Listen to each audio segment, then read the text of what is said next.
مغیرہ بن شعبہ سے آپ نے فرمایا کہ میں نبی کریم صلی اللہ علیہ وسلم کے ساتھ ایک سفر غزوہ تبوک میں تھا۔ آپ نے ایک موقع پر فرمایا، مغیرہ پانی کی چھاگل اٹھا لے۔ میں نے اسے اٹھا لیا۔ پھر رسول اللہ صلی اللہ علیہ وسلم چلے اور میری نظروں سے چھپ گئے۔ آپ نے قضائے حاجت کی۔ اس وقت آپ شامی جبہ پہنے ہوئے تھے۔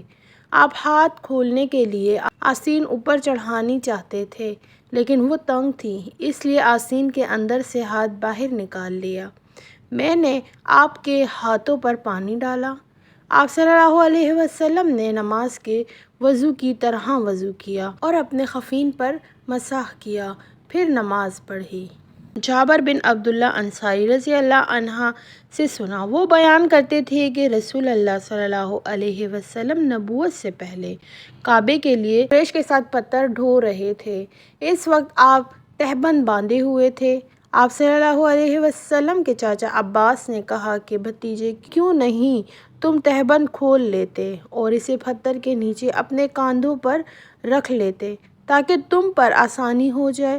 حضرت جابر نے کہا کہ آپ صلی اللہ علیہ وسلم نے تہبند کھول لیا اور کاندھے پر رکھ لیا، اسی وقت غشی کھا کر گر پڑے۔ اس کے بعد آپ کبھی ننگے نہیں دیکھے گئے صلی اللہ علیہ وسلم۔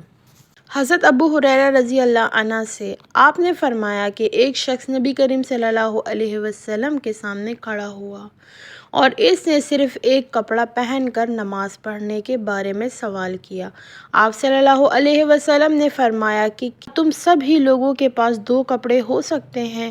پھر یہی مسئلہ حضرت عمر رضی اللہ عنہ سے ایک شخص نے پوچھا تو انہوں نے کہا، جب اللہ تعالیٰ نے تمہیں فراغت دی ہے تو تم بھی فراغت کے ساتھ رہو۔ آدمی کو چاہے کہ نماز میں اپنے کپڑے اکٹھا کر لے۔ کوئی آدمی تہبند اور چادر میں نماز پڑھے، کوئی تہبند اور قمیض، کوئی تہبند اور قبا میں، کوئی پاجامہ اور چادر میں، کوئی پاجامہ اور قمیض میں، کوئی پاجامہ اور قبا میں، کوئی جنگیہ اور قبا میں، کوئی جنگیہ اور قمیض میں نماز پڑھے۔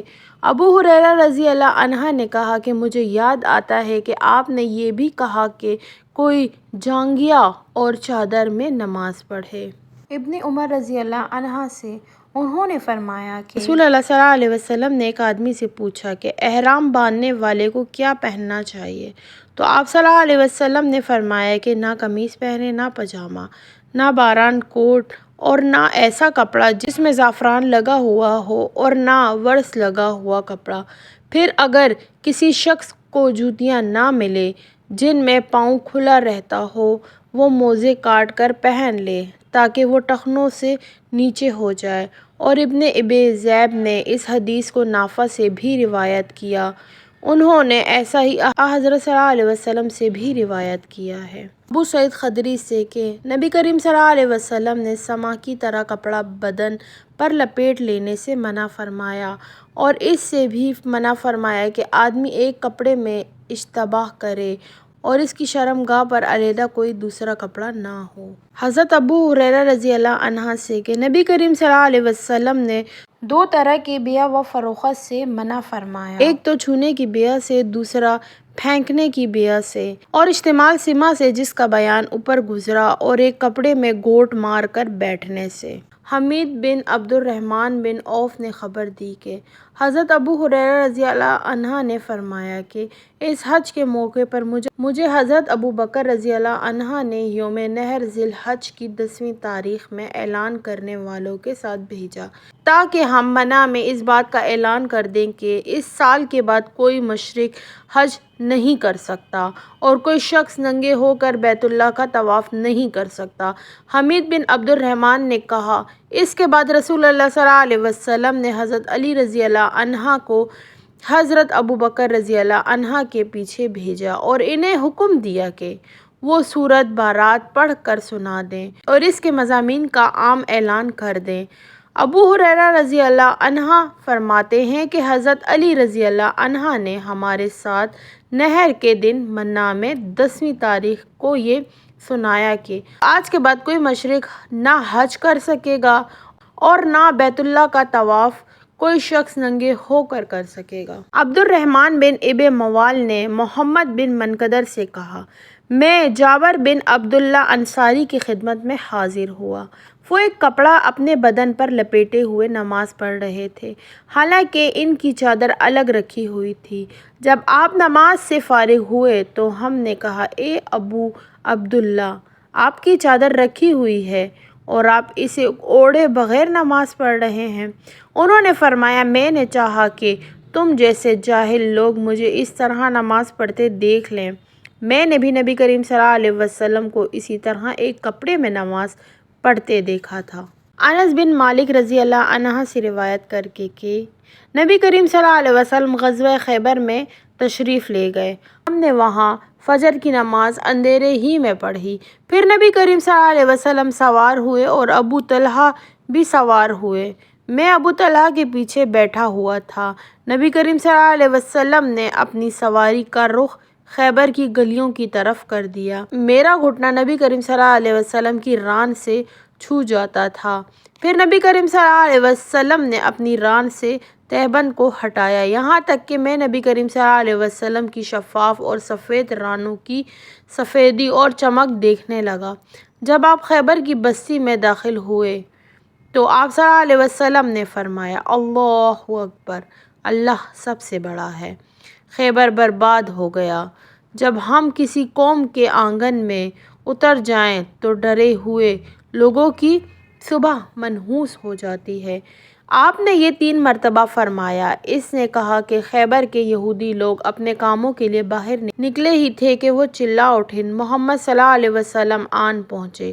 اور عبدالعزیز راوی نے کہا کہ بعض حضرت انس رضی اللہ عنہ سے روایت کرنے والے ہمارے ساتھیوں نے والخمیس کا لفظ بھی استعمال کیا ہے، یعنی چلا اٹھے کہ محمد صلی اللہ علیہ وسلم لشکر لے کر پہنچ گئے۔ پس ہم نے خیبر لڑ کر فتح کر لیا اور قیدی جمع کیے گئے۔ پھر دحیہ رضی اللہ عنہ آئے اور عرض کی کہ یا رسول اللہ، قیدیوں میں سے کوئی باندی مجھے عنایت کیجیے۔ آپ صلی اللہ علیہ وسلم نے فرمایا، جاؤ کوئی باندی لے لو۔ انہوں نے صفیہ بنت حیہ کو لے لیا۔ پھر ایک شخص نبی کریم صلی اللہ علیہ وسلم کی خدمت میں حاضر ہوا اور عرض کیا، یا رسول اللہ، صفیہ جو قریظ اور نذیر کے سردار کی بیٹی ہے، انہیں آپ نے دحیہ کو دے دیا، وہ تو صرف آپ ہی کے لیے مناسب تھیں۔ اس پر آپ صلی اللہ علیہ وسلم نے فرمایا کہ دحیہ کو صفیہ کے ساتھ بلاؤ۔ وہ لائے گئے۔ جب نبی کریم صلی اللہ علیہ وسلم نے انہیں دیکھا تو فرمایا کہ قیدیوں میں سے کوئی اور باندی لے لو۔ راوی نے کہا کہ پھر نبی کریم صلی اللہ علیہ وسلم نے صفیہ کو آزاد کر دیا اور انہیں اپنے نکاح میں لے لیا۔ ثابت بنانی نے حضرت انس رضی اللہ عنہ سے پوچھا، ابو حمزہ، ان کا مہر حضور صلی اللہ علیہ وسلم نے کیا رکھا تھا؟ حضرت انس رضی اللہ عنہ نے فرمایا کہ خود انہی کی آزادی ان کا مہر تھا اور اسی پر آپ نے نکاح کیا۔ پھر راستے ہی میں سلیم رضی اللہ عنہما، حضرت انس رضی اللہ عنہ کے والدہ، نے انہیں دلہن بنایا اور نبی کریم صلی اللہ علیہ وسلم کے پاس رات کے وقت بھیجا۔ اب نبی کریم صلی اللہ علیہ وسلم دلہا تھے، اس لیے آپ صلی اللہ علیہ وسلم نے فرمایا کہ جس کے پاس بھی کچھ کھانے کی چیز ہو تو یہاں لائے۔ آپ نے ایک چمڑے کا دسترخوان بچھایا، بعض صحابہ کھجور لائے، بعض گھی۔ عبدالعزیز نے کہا کہ میرا خیال ہے کہ حضرت انس رضی اللہ عنہ نے ستو کا بھی ذکر کیا۔ پھر لوگوں نے ان کا حلوہ بنا لیا۔ یہ رسول اللہ صلی اللہ علیہ وسلم کا ولیمہ تھا۔ حضرت عائشہ رضی اللہ عنہا نے فرمایا کہ نبی کریم صلی اللہ علیہ وسلم فجر کی نماز پڑھتے اور آپ صلی اللہ علیہ وسلم کے ساتھ میں کئی مسلمان عورتیں اپنی چادریں اوڑھے ہوئے شریک نماز ہوتیں، پھر اپنے گھروں کو واپس چلی جاتی تھیں۔ اس وقت انہیں کوئی پہچان نہیں سکتا تھا۔ ام المومنین حضرت عائشہ رضی اللہ عنہا سے کہ نبی کریم صلی اللہ علیہ وسلم نے ایک چادر میں نماز پڑھی جس میں نقش و نگار تھے۔ آپ صلی اللہ علیہ وسلم نے انہیں ایک مرتبہ دیکھا، پھر جب نماز سے فارغ ہوئے تو فرمایا کہ میری یہ چادر ابو جہم عامر بن حذیفہ کے پاس لے جاؤ، ان کی انجانیاں والی چادر لے آؤ، کیونکہ اس چادر نے ابھی نماز سے مجھ کو غافل کر دیا۔ اور ہشام بن عروہ نے اپنے والد سے روایت کی، انہوں نے عائشہ رضی اللہ عنہما سے کہ نبی کریم صلی اللہ علیہ وسلم نے فرمایا، میں نماز میں اس کے نقش و نگار دیکھ رہا تھا، پس میں ڈرا کہ کہیں یہ مجھے غافل نہ کر دیں۔